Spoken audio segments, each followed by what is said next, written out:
और फिर मोक्षयिष्यामि, मैं सारे पापों से मुक्त करूंगा। खत्म कमेंट्री। That's it.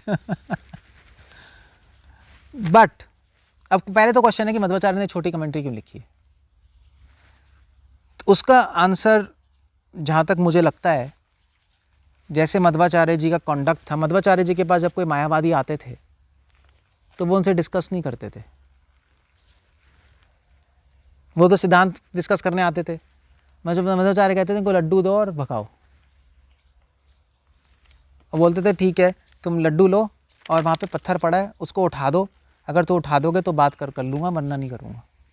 तुम उठा दोगे तो तुम प्रूफ कर दोगे तुम निराकार ब्रह्म हो। नहीं उठा पाओगे तो तुम जीवात्मा हो, हार ही गए, काम खत्म हो गया। तो वो कहेंगे नहीं नहीं अभी तो हमें अनुभव नहीं हुआ कि हम निराकार ब्रह्म है नहीं, अभी तो जीवात्मा है। तो फिर भी डिबेट करने का फायदा नहीं है, क्योंकि तुम्हें अपनी फिलॉसफी का पूरा तुम्हें अनुभव ही नहीं है, तो मैं क्यों डिबेट करूँ तुमसे। तो भगा देते थे। तो मध्वाचार्य जी ने शायद ये देखा कि शंकरा बहुत घुमा रहे हैं, और इस नॉनसेंस को, उनके यहाँ से नॉनसेंस है जो शंकराचार्य कर रहे हैं श्लोक के साथ, मतलब श्लोक की बेइज्जती कर रहे हैं। तो उन्होंने ये समीचीन, ये ठीक नहीं समझा इस पर कमेंट करना। उन्होंने कहा ये तो पता ही लग रहा है कि नॉनसेंस है, तो इस पर कमेंट क्या करना है। कोई भी बुद्धिमान व्यक्ति समझ जाएगा नॉनसेंस है। और वैसे भी पूरी गीता में मध्वाचार्य यही एस्टैब्लिश कर रहे हैं भक्ति है, और मायावाद को काटते हुए आ रहे हैं। तो उन्होंने समझा नहीं कि अभी काटने की जरूरत है, क्योंकि जो रीडर है अगर वो शुरू से पढ़ता आ रहा होगा तो अपने आप समझ जाएगा गलत है नहीं। इसलिए मध्वाचार्य जी की कमेंट्री छोटी होती थी, क्योंकि वो जनरली टाइम वेस्ट नहीं करते थे इन चीज़ों में। भी अगर रीडर पूरी गीता पढ़ते आ रहे एनडी है, और अगर वो अभी भी नहीं समझ पा रहा शंकरा की कमेंट्री गलत है, तो फिर मध्वाचार्य कह रहे मैं मेरे लिखने से क्या होगा। जब वो समझ ही नहीं पा रहा तो समझना नहीं चाहता, काम खत्म। समझ जाएगा तो फिर भी लिखने का कोई फायदा नहीं है, समझ जाएगा तो लिखने की जरूरत है, नहीं समझेगा तो भी लिखने की कोई जरूरत नहीं है, इसलिए उन्होंने लिखा ही नहीं। और ये टेक्निक उन्होंने ऋग्वेद के भाष्य पे भी इस्तेमाल की है।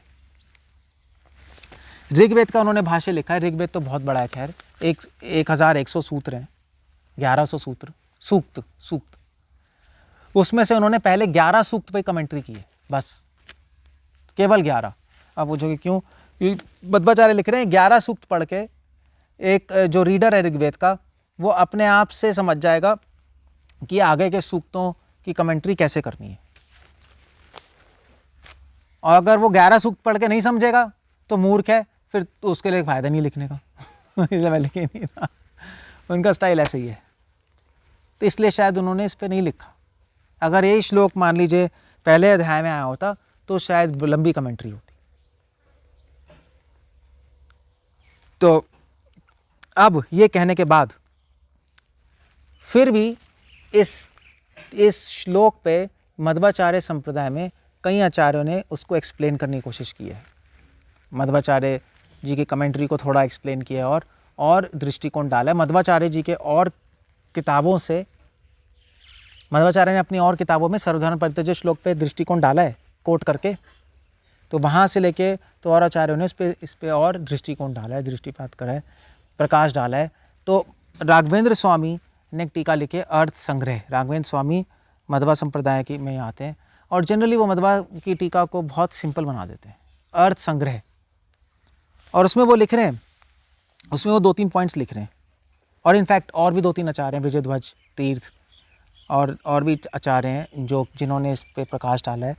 तो वो लोग लिख रहे हैं इस श्लोक पे कि मध्वाचार्य जी ने ये क्यों बोला है कि सर्वधर्मान परित्यज्य में धर्म नहीं त्यागना, केवल फल त्यागना। ऐसा क्यों बोल रहे हैं? वो इसलिए बोल रहे हैं क्योंकि धर्म तो भक्ति के अनुकूल है, धर्म तो भक्ति करने में सहायता ही करता है नहीं। और अगर आप धर्म त्याग दोगे तो क्या करोगे? शरणागति तो अभी पूर्ण है नहीं, अभी तो शरण ले रहे हैं, अभी शरणागति का अनुभव तो है नहीं, वो अनुभव करने में टाइम लगेगा। और आपने धर्म भी छोड़ दिया तो अधर्म में पड़ जाओगे। अब शंकरा कह रहे हैं कि धर्म भी त्यागो अधर्म भी त्यागो। शंकरा अब ला रहे हैं कि सर्वधर्मान इसलिए बोल रहे हैं क्योंकि उसमें धर्म भी है और धर्म भी त्यागना है, और सर्व इसलिए लगा रहे हैं कि धर्म भी त्यागना और धर्म भी। मध्वाचार्य कह रहे हैं नॉनसेंस। मध्वाचार्य कह रहे हैं भाई जब उन्होंने बोल दिया सारे धर्म त्यागने तो ऑटोमेटिकली अंडरस्टूड है कि अधर्म भी त्यागना होगा, है नहीं? वो क्यों भगवान टाइम वेस्ट करेंगे? और वैसे भी भगवान ये नहीं कह रहे कि धर्म त्यागना है, यहाँ पर धर्म में फल की इच्छा त्यागनी है, क्योंकि धर्म त्यागने से तो साधारण आदमी तो अधार्मिक बन जाएगा, नेचुरल प्रवृत्ति तो उसकी भोग में जाती है। क्लियर हो गया नहीं हो गया? तो इसलिए वो कह रहे हैं कि यहाँ पे धर्म नहीं त्यागना, धर्म का फल त्यागना है। धर्म तो आपकी मदद करेगा भक्ति करने में। कैसे? क्योंकि धर्म करने से मन शांत होगा और शांत मन से भक्ति कर पाओगे। धर्म अनुकूल है भक्ति के, इस तरह से उन्होंने बताया। क्लियर हो गया? तो उन्होंने शंकरा को पूरा काट दिया। शंकरा जहां कह रहे हैं कि सर धर्म का मतलब केवल धर्म ही नहीं, अधर्म भी त्यागना है, मध्वा कह रहे हैं भाई अधर्म तो बोलने की जरूरत ही नहीं थी, वो तो भगवान ने बिल्कुल सही किया, धर्म भी नहीं त्यागना, पूरा उल्टा कर दिया। और फिर उसके बाद कह रहे हैं माम एकाम शरणम व्रजा। ओके, तो वो कह रहे हैं माम एकाम शरणम व्रजा। तो मध्वाचार्य पे यहाँ पे लिख रहे हैं माम एकाम शरणम व्रजा। वो कह रहे हैं यहाँ पे एक का मतलब कोई एक ज्ञान का भाव नहीं है। शंकरा ने कहा ना कि एक उस ज्ञान वो ज्ञान जिसमें आपको लगता है कि, जिसमें आपको पता है कि आत्मा परमात्मा एक ही है, उसकी शरण लो। शंकरा कह रहे हैं बिल्कुल बेकार की बात है। यहाँ पे एकम का साधारण मतलब है माम एकम। एकम यहाँ पे मतलब है ओनली, केवल, केवल की सेंस में, सिंपल सेंस है नहीं। अब उसको घुमाने क्यों, एक ज्ञान उसकी शरण लो, क्या मतलब है? माम एकम, केवल मेरी शरण लो। एक का संस्कृत में मतलब सीधा डिक्शनरी खोलो तो आएगा केवल, केवल मेरी शरण लो। अब वो ये भी नहीं कह रहे कि केवल कृष्ण की शरण लो, राधा की मत लो, केवल नारायण की और लक्ष्मी की भी नहीं, ये बात नहीं कर रहे, केवल भगवान की शरण। उससे मतलब ये है कि और किसी की शरण मत लो। राधा कृष्ण तो एक ही है, वो तो बात है। किसी देवी देवता की शरण मत लो, किसी और प्रोसेस की शरण मत लो, किसी और मंत्र की शरण मत लो, है नहीं, केवल कृष्ण की। क्या वो श्लोक है? एको देवो देव की पुत्र से एव, एको देवो देव की पुत्र से एको मंत्र तस्य न मानियानि कर्मापे एकम तस्य देव से सेवा एकम शास्त्रम देव की पुत्र गीतम। उसे भी तो एक आ रहा है, वो शंकराचार्य जी ने लिखा है वो श्लोक। मजे की बात है। एको देवो देव की पुत्र, किसकी? एक ही देव है, देव की पुत्र है, एक ही किताब है गीता का शास्त्र, एक ही मंत्र है उनका नाम, और एक ही सेवा, एक ही कर्म है उनकी सेवा। उसमें भी एक आ रहा है, उसमें तो नहीं घुमा रहे वो। सिंपल सेंस है माम एकाम शरणम व्रजा। तो शंकराचार्य जी ने अपने श्लोक से अपना कमेंट्री काट दी, सिंपल। तो वहां पे वो एकम का माम एकाम शरणम व्रजा अहम तो हम सर्व पापेभ्यो। तो मध्वाचार्य लिख रहे हैं कि मैं तुम्हारे सारे, भगवान कह रहे हैं मैं तुम्हारे सारे पाप नष्ट कर दूंगा अगर तुम मेरी शरण लोगे। धर्म त्यागने को नहीं कह रहे, धर्म में तो फल को त्यागने को कह रहे हैं। और मेरी भक्ति करोगे तो जितने भी तुम्हारे पिछले जन्मों के पाप हैं और जो तुमने अभी तक किए हैं, अब तो तुम्हारे से पाप होगा नहीं, क्योंकि मेरी शरण ले रहे हो तुम। मेरी शरण में रह के मेरी बात मानोगे तो पाप का कोई स्कोप नहीं है। मगर जो पहले के पाप है, पिछले जन्म के पाप, उनका क्या होगा? वो मैं मोक्षयिष्यामि। मोक्षयिष्यामि का मतलब है कि मैं उसको नष्ट कर दूंगा। अहम त्वाम सर्व पापेभ्यो। शंकर यहाँ पे भी लिख रहे हैं कि भगवान क्लियर कह रहे हैं कि मैं नष्ट करूंगा, मोक्षयिष्यामि। सॉरी, तो शंकरा नहीं, तो मध्वाचार्य लिख रहे हैं, क्लियर लिख रहे हैं। और शंकरा ने कैसे इसको बोला था? जब तुम जान लोगे अहम त्वाम, जब तुम जान लोगे तुम और मैं एक हैं, तो तुम ही अपने पाप अपने आप नष्ट कर लोगे, क्योंकि तो मैं ही हूं, तुम ही निराकार ब्रह्म हो। तो शंकरा कह रहे हैं क्या नॉनसेंस है ये। बल्कि शंकरा कह रहे हैं कि मोक्षयिष्यामि का मतलब है यहां पर कि तुम्हारे सारे पाप नष्ट करके तुम्हें प्रेम दे दूंगा। अहम तो हम सर्व पापेभ्यो, मैं तुम्हारे सारे पापों को नष्ट कैसे करूंगा? तुम्हें मोक्ष देकर, तुम्हें प्रेम देकर, अपने चरणों का प्रेम देकर नष्ट कर दूंगा। सो इस तरह से मोक्षशामी शब्द का मतलब ले रहे हैं वो। शंकरा ने मोक्षशामी का मतलब लिया मुक्ति, मध्वा ने मोक्षशामी का मतलब लिया है प्रेम। प्रेम।